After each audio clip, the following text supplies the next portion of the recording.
even though it's an American production with actors primarily of American or Canadian citizenship, Indian culture is very much at the forefront of the latest horror film from Neon, It Lives Inside. To my limited knowledge, it seems like it was well represented and could even offer American audiences a peek into Eastern demonology, but I suppose once the consensus comes out from the particular people in question, well, that could be the thing to make or break whatever reputation this movie may or may not have. Aside from that though, what I really liked about It Lives Inside is that it's a resonant story of friends drifting apart at the hands of peer pressure. Our lead character, Samita, played excellently by Megan Suri, does a superb job of portraying a sympathetic high schooler, albeit one who's clearly obsessed with fitting in. Coming from an Indian American family, you see numerous moments where she hides her cultural background and family's traditions as a way of fitting in, even going as far as abandoning a sacred family gathering as a means of partying with her peers and getting tongued by some cute boy she likes. This does offer some unique insight into racial prejudice and Americanization that I feel is rare for a horror film. As I alluded to earlier, Samita was once best friends with a girl named Tamira, who is now constantly shunned and looked down upon as the creepy, weird girl to stay far away from. In desperate need, Tamira approaches Samita trying to confide in help from her old friend, as she believes she's being pursued by an ancient demon she claims is trapped in her jar. Once again, out of similar desperation for fitting in with her friends, Samita dismisses Tamira, pushing her further away. But this time is ultimately responsible for something with dire consequences, since, no surprise, but yeah, the creepy weird girl who's essentially this movie's Carrie archetype was telling the truth, and there actually is a monster that's going to fucking wreck her. Thanks, Sam. You're a real team player.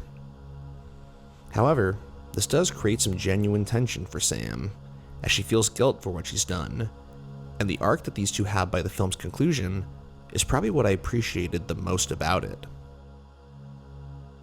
The horror element itself is where the film gets a tad shaky for me, as it's constantly divulging into genre cliches that I don't care for, and boasts occasionally corny execution in key moments that easily could have been very chilling.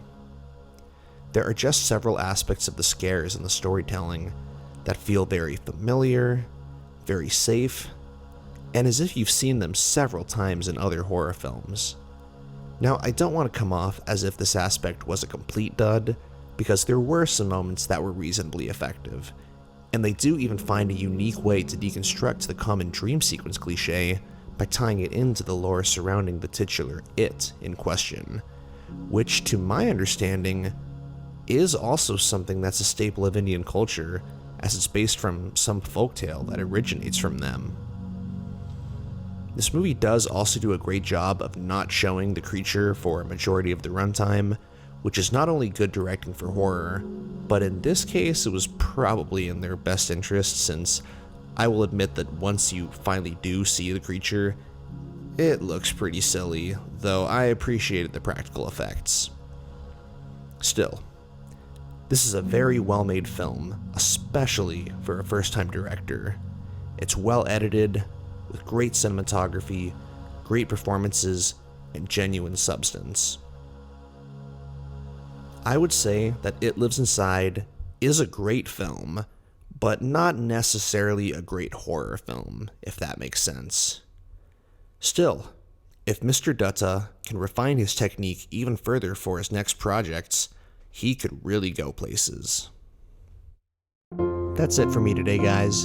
It Lives Inside was directed by Bishal Dutta, and I'm going to give this film a 3.5 out of 5. Hey guys, welcome to today's episode of The Lens of Recommendations. If you enjoyed It Lives Inside, I would also check out Pyewacket, which is another story about an angst-ridden teenage girl who also does something horrible to somebody she loves due to surrounding social circumstances, although this movie takes it in a much darker direction. My other recommendation is going to go to The Devil's Candy, a personal favorite of mine, another story about a demon who preys on the living, who is also connected to the world through a conduit, a disturbed person drawing disturbing paintings that slowly unveil themselves to reality. It's not as culturally significant as It Lives Inside, however, it is also far less safe and far more brutal and disturbing. If you guys like what I do here, please consider hitting the thumbs up and subscribing, and maybe even checking out some other projects that I'm involved with, all of which will be linked below. Thank you guys so much for watching, and see you in the next video.